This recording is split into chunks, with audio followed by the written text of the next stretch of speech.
More than any other single work, the Altarpiece in the town of Ghent in Belgium launched the Renaissance in Northern Europe. It was donated to St. Bavo's Cathedral by one of Van Eyck's other clients, a merchant and the mayor of Ghent, Jos Veit. How did Van Eyck do it? How did he make paint, mere pigments, resemble transparent, reflective gemstones? His early admirers suspected that he had discovered some secret process. They assumed that the process was of a chemical or even alchemical kind. The idea that Jan van Eyck possessed a secret technical skill was amplified by the first historian of Western art, Vasari, who claimed that this northern painter personally invented oil paint. Vasari was wrong. Oil was an ingredient in painting long before Van Eyck, as this painting, the Westminster Redible, created 150 years before Van Eyck, shows. But Vasari got right the dazzling new effect Van Eyck achieved in oil.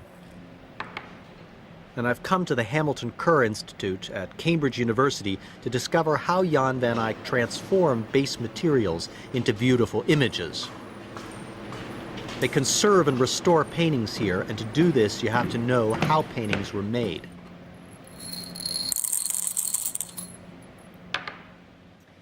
Well, this is ultramarine, lapis lazuli. It's a mineral that he would have got from what's now Afghanistan. It's transformed into the pigment ultramarine, a very rich blue, by a very complicated procedure of processing. Yes, and it seems like there are some imperfections. Yes, there are impurities in the mineral, copper mainly, which they would have extracted during the process. To purify the blue. To purify the blue, so that when they were painting with it, it's actually very high quality. It would have been very expensive for that reason, and also because of the transportation in those days, going all the way into Northern Europe. From across the sea, ultramarine, yes. What materials might he have used for his reds? In the period, there were two particular red lakes that were most common. Madder. Madder is a plant, and it comes from the root. Or cochineal, which is made from the crushed up shells of beetles. Ah, you can see their little bodies still. Yes, yes. And none are moving, huh? No, they're very dry.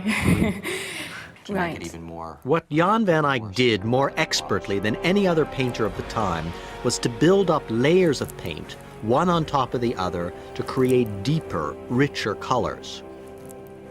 Then, on top of these, he would add layers of different oil-based glazes, like this one, an almost translucent substance made from the plant matter and pine oil.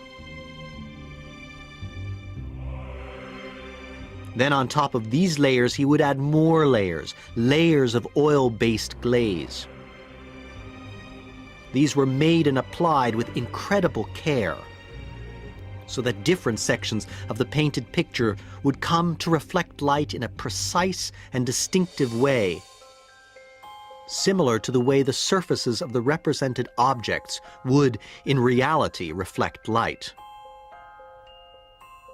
This is different from previous painting, and it's completely different from how we imagine painting to proceed.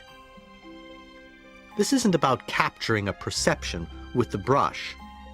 It's not about painting forms that resemble, through outline and color, real objects. It's about recreating the object itself by simulating in paint the inner structure of its materials. The effect is a remarkable illusion that what we see is real and not painted. Yet it is all just paint.